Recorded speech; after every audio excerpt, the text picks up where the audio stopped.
peran para pengusaha hitam ini di balik penangkapan saya. Itu artinya selain penangkapan saya ini jebakan, ini juga bagian dari titipan. Sama pimpinan KPK, KPK kan banyak pimpinan hasil titipan. Jadi kasusnya pun kasus titipan. Begitulah kira-kira. Makasih ya. Gangsternya ini tuh aparat penegak hukum. Oh iya, gini loh, kan pernyataan saya kan punya konsekuensi hukum. Kamera bang. Gitu loh, punya konsekuensi hukum. Ini tinggal kita buktikan ini orang titipan siapa nih. Ini kan kamuflase semua, berapa? KPK kejagung atau yang Saya hanya fokus pada KPK, gitu loh. Karena KPK ini semua hasil titipan nih. Ini orangnya siapa saya tahu. Ini komisioner titipan saya tahu semua, gitu loh. Politisi yang nitipin pimpinan KPK saya tahu. Mereka salah tangkap. Tadinya OTT operasi tangkap tangan. Sekarang jadi apa? Operasi salah tangkap. Yang ditangkap aktivis begini. Yang pertama saya nggak bakal takut mati. Kedua nggak bakal takut miskin. Mereka kan takut mati dan takut miskin. Kenapa? Karena mereka masih punya orientasi ngejar target tangkap orang supaya apa? Naik jabatan. Dapat jabatan baru, naik bintang 1, naik bintang 2. Cek Asep itu sekarang bintangnya berapa tuh? Yang gangster ini masih ada kaitan sama partai K itu masih Bang? Atau ada Semua pasti korelasi dengan pengusaha lah. Udah gitu aja. Saya mau ngomong soal K itu kan nanti ketahuan tuh. Gitu.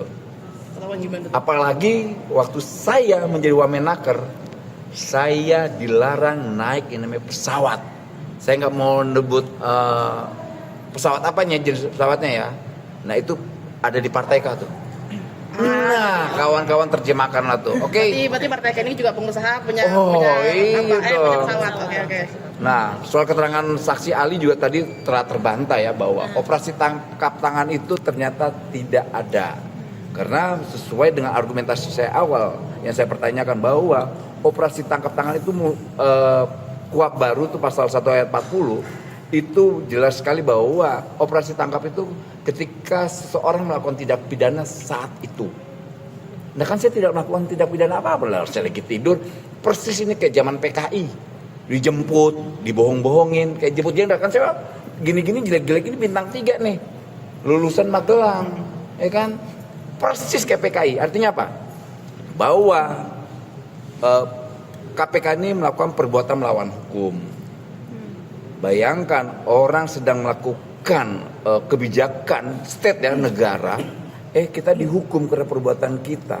Kan salah satu kebijakan KPK apa? Ya namanya pencegahan, tidak dilakukan tuh. Gitu loh. Pokoknya tangkap aja dulu. Bagaimana orang ini mau bicara tentang demokrasi? Orang nggak ngerti apa-apa. Blow on semua, sampaikan ke pimpinan PK. Jangan ngomong politik kok nggak ngerti apa-apa. Ya, gitu. Mengenai pemerasan juga itu terbantahkan tadi. Nggak ada pemerasan, tidak ada satupun tuduhan-tuduhan yang selama ini dibilang diorkestrasikan bahwa Immanuel memeras pengusaha PJK3. Nggak ada satupun. Mana pengusaha PJK3? Nggak ada kan? Artinya demi hukum harusnya dibatalkan. Immanuel bebas dan Immanuel bersama buruh. Salam buat kawan-kawan buruh, selamat hari buruh, selamat berjuang dan hidup buruh. Satu lagi nanti saya akan gugat KPK, ya. Gugatan kita nggak tanggung-tanggung, kita akan gugat KPK 300 triliun. Dan 300 triliun itu buat buruh dan para pencari keadilan. Perdata berarti Bang? Wah iya, perdata dan pidana. Ingat, saya akan melakukan gugatan terhadap KPK dengan 300 triliun. Terkait apa tuh Bang? Ya, terkait kebohongannya dong. Saya kerugi secara materi. Karena selama ini kan diorkestrasi hasil pemerasan Immanuel 30-an mobil. Lantas ratusan miliar. Lantas banyak hal yang lain yang di framing ke saya. Dan itu akan menjadi materi gugatan saya. Dan 300 triliun itu akan saya kasih ke kawan-kawan buruh dan mereka yang mencari keadilan. Ditandatangan dan tidak akan pernah 1 rupiah pun saya ambil buat anak saya, buat istri saya dan buat saya. Semua buat kawan-kawan buruh. Terima kasih. Selamat Hari Buruh. Kapan Bang tuntutan? Secepatnya. Download Tribun X sekarang. Menghadirkan lokal menjadi Indonesia.